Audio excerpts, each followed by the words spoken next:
of CJ Santos. Hello! Right? So, CJ Santos directed last 12 days. Diba? Latest, dun sa trilogy ng Blade. Yes, the 12 Yeah. Day Saga.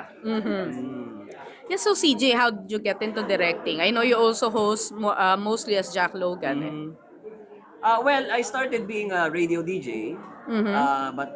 So doon pa lang na start na akong magkwento, gumawa ng mga short stories. And then nung pumasok na ako sa vlogging, mas na-develop pa yon kasi mas naging vocal ako.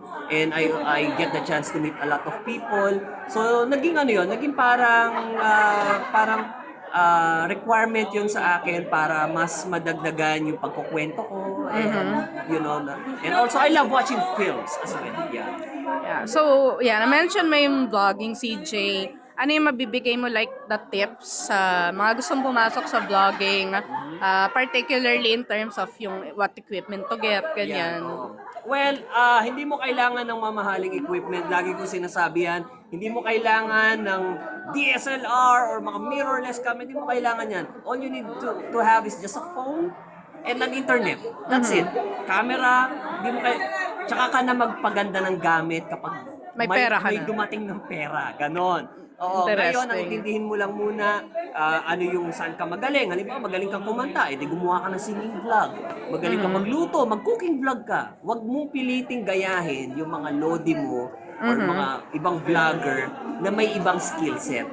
Always believe in your own skill set. Yun yung mahalaga. So speaking of Lodi, may mga vloggers ka ba na, not exactly Lodi, but yung mga parang, uy, ang galing nito Meron ka bang mga ganun? Well, gusto mo ka-work din, ganun. Well, na-inspire ako kay Ozyman Reviews ng Australia. I also love the humor of Crazy Russian Hacker from Russia.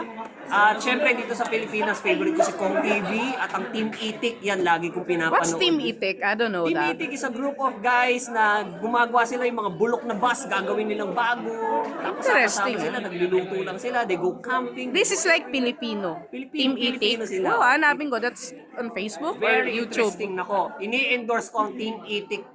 Like What's up, Itik? mga Itik? Oo. Like ayan. Itik kasi like Itik the Oo, meron silang pet na duck. Ang pangalan nun, Mingming. alam na alam. alam. Pwede mo na i-content diyan, review, 'di ba? I love it. I'm a fan of both. Sige, I'll check that out. Of course, as a director, 'di ba, medyo bago ka pa lang. Sino yung mga gusto mong maka-work, mga sikat na artista? I always admire the work of Mr. Mon Confiado. Minsan ko na siyang na-meet at sinabi ko sa kanya, sana balang araw maging actor kita. At sinabi niya naman yun sa akin na darating at darating yun. So kumbaga parang wala naman akong basta ako kung ano lang ibigay ng tadhana, gaya ng mensahe ng pelikula ko, dun lang muna ako. Pag dumating, dun na tayo. Galingan na natin. Yeah. How about sa babae? Sa babae, siguro, syempre mga veterans with the likes of, Megastar, Sharon Cuneta, Maricel Soriano, yung mga legends natin, yan pinapangarap kong makatrabaho yan. Vilma Santos, Nora Honor. Sana pagbigyan pa ako ng time na makapagpagaling pa ng aking skill at balang araw makatrabaho ko sila. Yeah, since nabanggit mo na si Nora Honor, marami kasing followers na Nora Honor sa page na to. So, ano yung naiisip mo kapag narinig mo yung pangalang Nora Honor? Siyempre, himala. Oo, hindi pwedeng mawala yun. Kumbaga naging naging parte na ng kultura, hindi lang ng sining, pero naging parte na ng kultura natin yung pelikulang yun. Dahil naniniwala tayo sa faith, naniniwala tayo sa divine intervention, di ba? Naniniwala tayo sa pagsasama-sama. So yun yung naging mensahe ng pelikulang yun. And bilang isang filmmaker, sobrang dami kong natutunan doon. Framing, pag-handle ng crowd, pag-handle ng emosyon. So isa yun sa mga naging studies. Yan. So CJ, bukod sa himala, ano yung na-enjoy mo na work ni Nora?